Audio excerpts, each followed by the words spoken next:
Good morning, everybody, and welcome to this Friday's morning call, an abbreviated morning call, but a morning call nevertheless. I want to be quick here. I want to go over a couple of things before the trading day begins, and I apologize for a late broadcast this morning. Let's hop right into it. S&P's continuing the march higher. We spoke earlier about the rising, the rising moving averages holding support. You can see S&P still, every little pullback's getting bought, and we're seeing higher highs in the broader indexes. We are in an area where we have to be very careful. We are approaching what some will consider a little bit of a downtrend. This is our 2011 highs, and we are approaching that level, if not already there. So keep an eye. We may have one more thrust up to get us into there. But market definitely a little frothy up here, and we need to be very, very careful about getting long at this level. You don't want to chase a move. This is, this move is, we're about 100 and some plus handles into this move. It's been a nice trade for a lot of traders. You don't want to start thinking, long here. You want to start thinking long when you get dips and pullbacks. Generally, something a little bit longer than one day. If you miss this one, it's okay. That's part of the business we're in. There will be another move. There will be another trade to tackle. And when it's a better time to entry, maybe a less risky time, we'll start to speak that speak, if you will.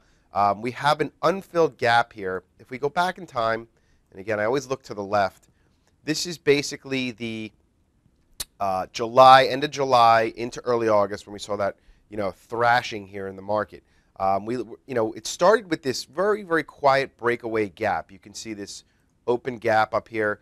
We're approaching that gap area. It's right around 132 on the spiders, 133.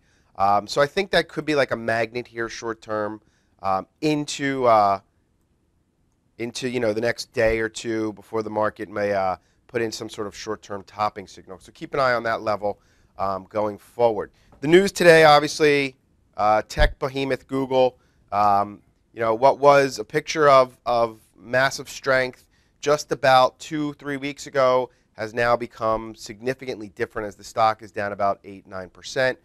Probably going to open somewhere in the 590 area, somewhere down here. You can see the 200 EMA, this black line.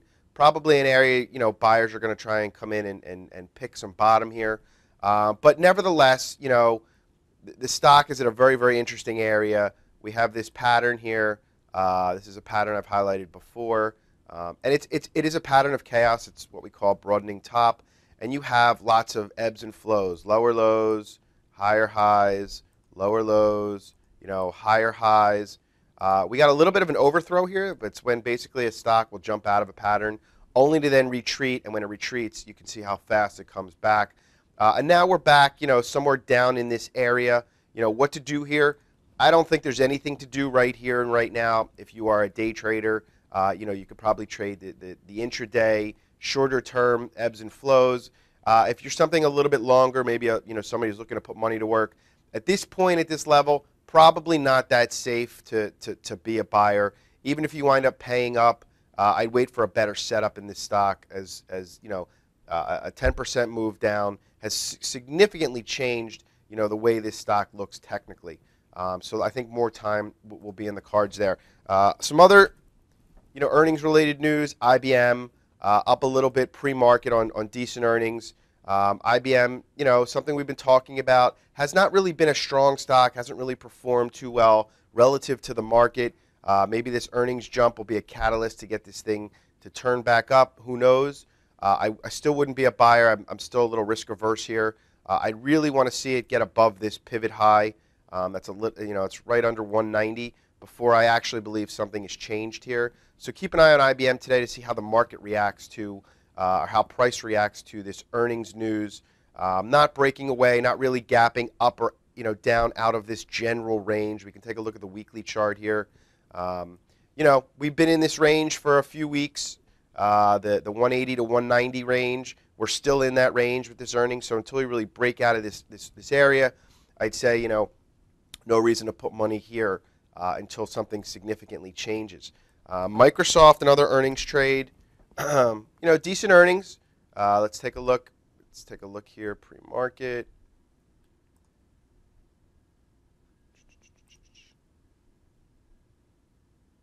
So not really up much, 28.70 current price as I speak.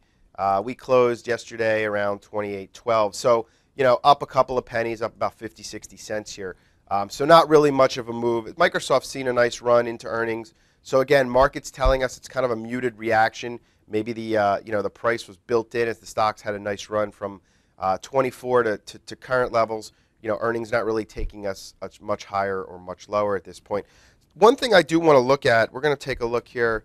We're going to go back to the S&Ps. I want to throw up some Bollinger Bands, and this is stuff I generally don't look at that much, but I like to see when markets are out of their band. So this is the S&Ps here at the top end of the band, and you can see if you look to the left and you go back in time, usually when markets close above their band, so you can see back up here as an example in July, when we closed outside of the band, it was a short-term sell signal. When we closed outside of the band here to the lower end, it is usually a buy signal. Again, another buy signal back here in October. And you can see how these bands actually work as, good, interesting areas or turning points, if you will, short-term turning points in both stocks and indexes. The one I really want to look at here is the semiconductor index, the SOX. The SOX are basically left for dead. They really haven't done much of anything for, quite a long time. Over the last couple of weeks, you've seen some aggressive buying in the semis, and we got a very strong close here outside of our upper Bollinger Band.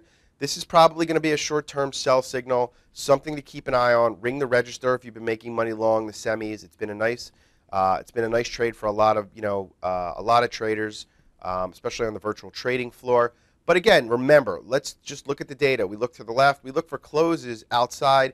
You can see back here we closed below the lower band. It snapped back. We got above the upper band. Again, it's another snapback. We closed below the lower band, a snapback. So keep an eye here on this this close in the SOX of the upper band, probably a short-term sell signal and something just to take note of. Again, we're just evaluating data to make decisions in terms of risk, where our risk is the least. So this is something that I would keep an eye on. A couple other symbols that are interesting is COG, massive selling going on here, natural gas, and UNG, the ETF for natural gas, something we've talked about in the last couple of weeks here. Just a $5 ETF at this point, but you can see here at this chart, this thing has gone parabolic down. This is what parabolic down looks like. It's just a giant waterfall down, and again, volume levels are starting to spike, probably telling us, we're at or close to some sort of bottoming process. And I know that a lot of active traders are going to, start to, sniff out, if you will, some sort of short-term bottom trade or a reflex or what we call the reversion to the mean trade.